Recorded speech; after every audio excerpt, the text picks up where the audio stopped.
Hello, everyone. Welcome back to my channel, Tantra and Tarot with Kelly. Today, we're going to be talking about the new moon in Gemini that is exact on May 30th, 2022 at 5:30 a.m. Mountain Time at 9 degrees of Gemini. So, first of all, I'd like to say happy birthday to all Geminis. And if you haven't already, please go ahead and press the subscribe button to be part of my growing community. So, today I'm going to be doing a reading. We're going to be using the Osho Zen Tarot, as well as the Moonology deck and the Animal Spirit deck, and as well as the Visionary I Ching. So stick around for all that. While I'm shuffling, let's start by talking a little bit about this lunation. Gemini is ruled by Mercury, and at this time, this ruler is retrograde. So we are still turning in right now and reflecting on important decisions in our life. As the new moon is a time for reflection as well. When the moon comes into conjunction with the sun, it's like it's getting its power to complete the next cycle. So definitely a time to renew and rejuvenate. So if that's what you've been feeling like doing, then you're right in the flow. I'm going to cut this deck. Let's see what's at the bottom when I cut, and then we'll move on to shuffling the others. Very interesting. At the bottom when I cut the deck, I've got the Tower card. And this one, it says Thunderbolt. You can see how this person's body, it's like their whole chakra system's being just blown up. And likely that's because of some situation on the outside that is forcing them to change. So if you have felt like that, especially during the recent eclipse cycle that we had, then you're definitely part of the club. I think we've all been feeling like that to some degree. Well, also, this lunation will be sextile Mars and Jupiter conjunction in Aries, which is helping us ignite the areas of our life where we need to feel fresh energy and passion. So perhaps that is a little bit of that Tower feeling. It could feel a little warlike, or maybe that you just happen to have all of the motivation that you've been looking for out of nowhere. So that can be a positive thing, I think, especially as far as getting things done. So how does this lunation feel to me? Well, in general, it feels like words and thoughts are extra important at this time. Definitely watching where your thoughts go and how they can affect your mood and your actions, and definitely your relationships. So we're looking for words that nurture, heal, support others, and ones that are definitely helpful to others that are on their journey. So in general, if you can't say anything nice, as the old adage goes, then definitely I'm agreeing that it isn't your turn to speak, so to say. So watch for that. And then let's see here. I just need to get the two cards for the I Ching. So what's my advice then?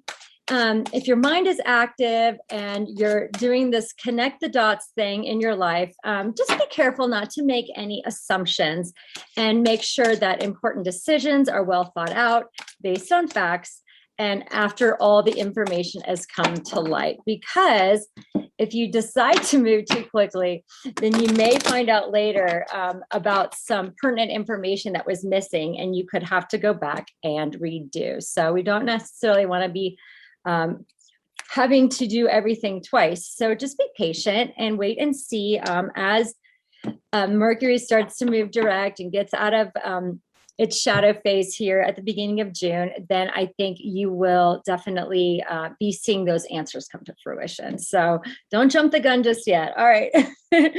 Okay, so let's see what we have for our card reading for today. All right, so the main energy I have is consciousness. The past energy I have is schizophrenia, present energy, awareness, future energy, sorrow. The lunation moon card I have for Moonology is believe in the impossible, blue moon. Oh, that's awesome. Love that card. That's one of my favorites.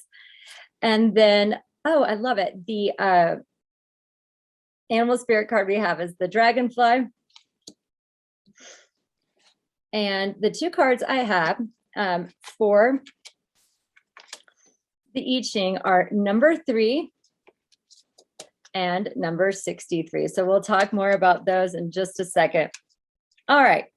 So looking at the tarot here, the main energy, consciousness. Now this is the Ace of Swords. So this is that clarity of decision, where you know now. It says consciousness. I mean, it's not like something that is fleeting anymore. You definitely feel to your soul what the answer is, what the direction is, and you're getting this clarity that's coming in from the universe right now, which could be very helpful and just very timely based on some decisions that you may have to make based on where your life is going at this time. So what's interesting though, prior to the clarity, we may have had to make a decision that says schizophrenia. So very much like that Gemini mind. It's like where you feel like maybe your head is in two places at the same time, or it's kind of like, it's not necessarily two-faced, but maybe two options that are clearly different than each other. And so that may have felt you like you were in between worlds perhaps. And now you're trying to hone it together, make the decision so that you aren't stuck there suspended in the middle. And so what did that take? Well, definitely it took some awareness. This is the Chariot card in the regular tarot deck. And what's going on here? There seems to be like a light that's burning the falseness away and revealing a new image inside. That's the truth. And how does that feel on the physical plane? Well, if you felt like this is like you can't figure out which direction you want to go, now you've got your head and your heart on the same page. And so you feel like you can move forward. And that's even more clear when we have this consciousness card. So it's not that you are operating out of your subconscious or your unconscious at this time. It's that a lot of those truths have come to the surface. And now it's no longer a guessing game. It's more of a knowing. And so that knowing is going to get you moving forward again.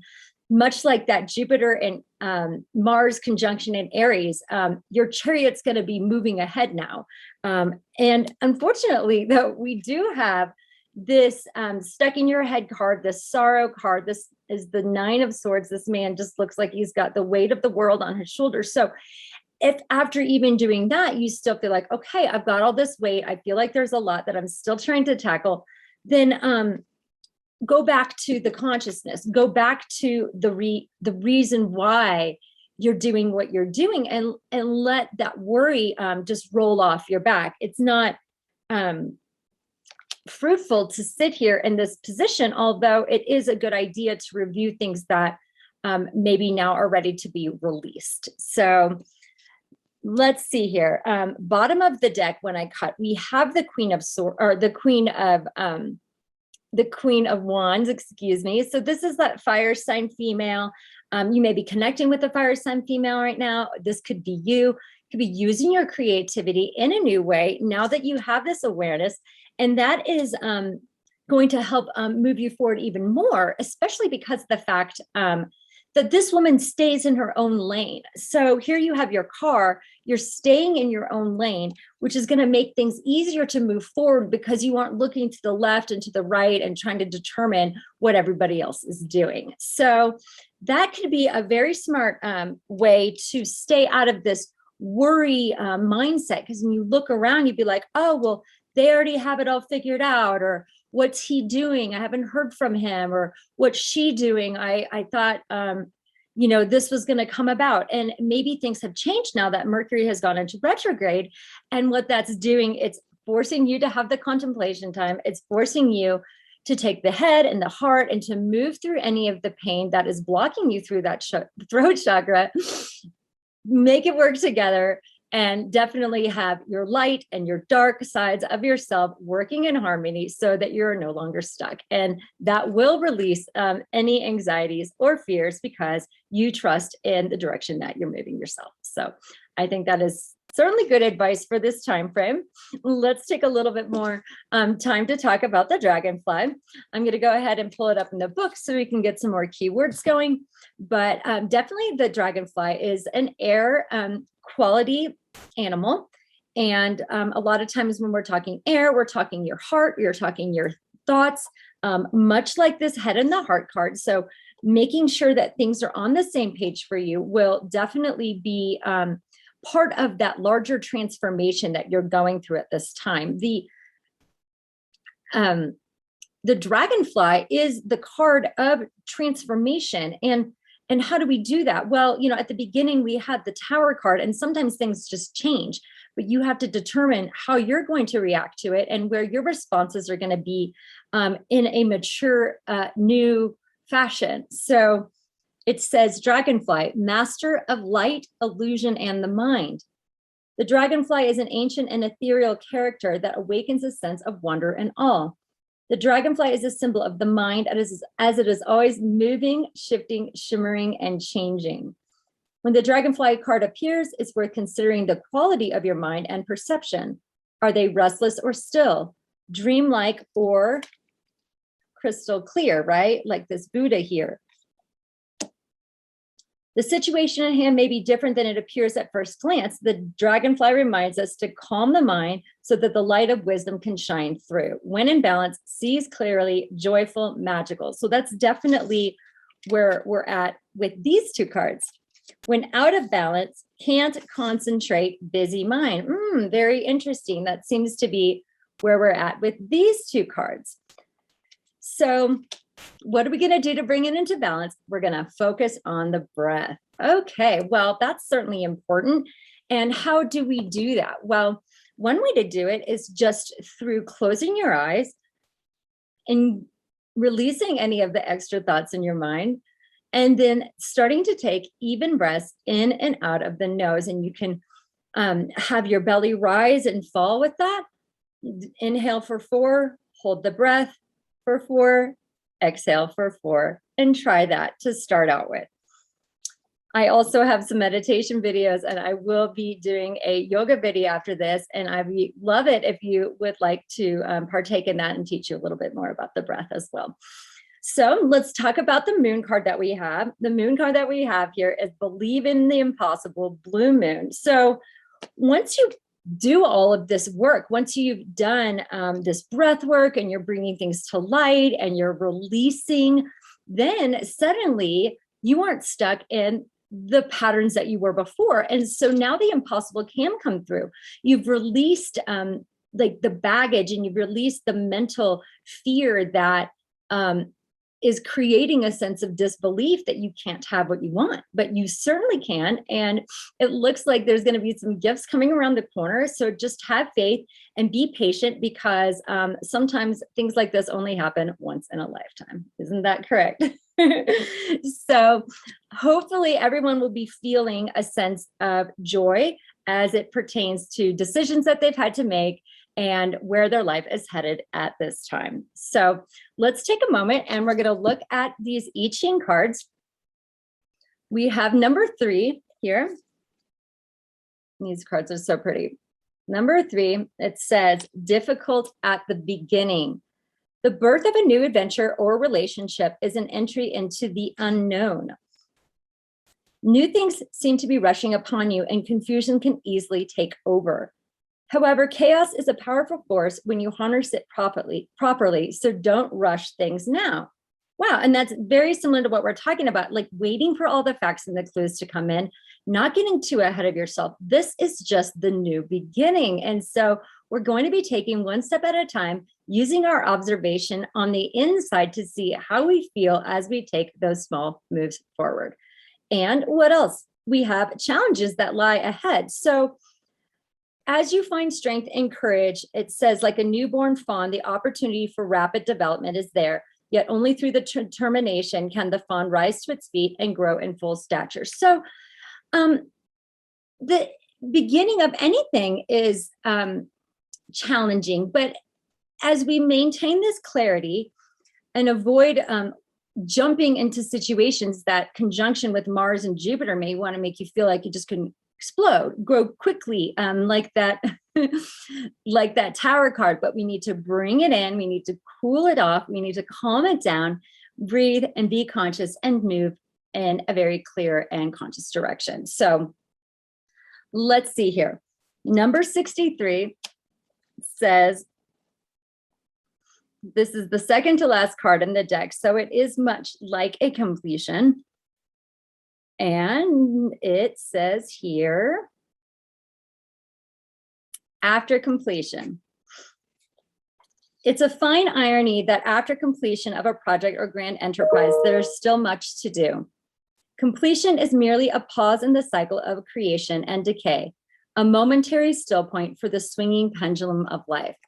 So yeah, we've been left, we've been right. We are now coming into our center. We're staying in our lane. We're going to be reflecting on this cycle and how it's changed us and who we are now and what we're bringing into the future for ourselves. It says, even as we enjoy a rewarding situation, the laws of the natural world dictate that influence and success must eventually decline. So you can be on the high horse all the time, and that's when we complete the cycle and we look for the next opportunity in which we can succeed. So it says, what is incomplete should be brought to fruition without delay. Then take satisfaction upon completion and enjoy a sense of fulfillment.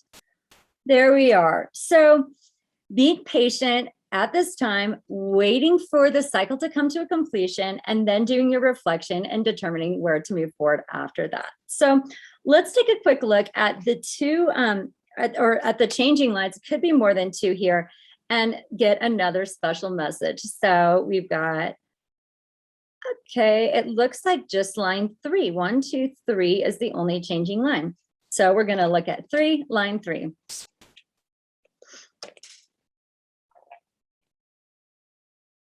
Here we are. It says, to continue what you have been doing would bring regret.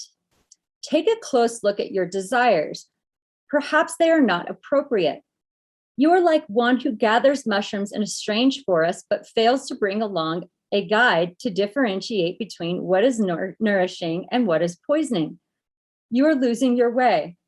A wise person foresees difficulties, realizes when it is foolish to continue alone, and gives up the chase before becoming lost.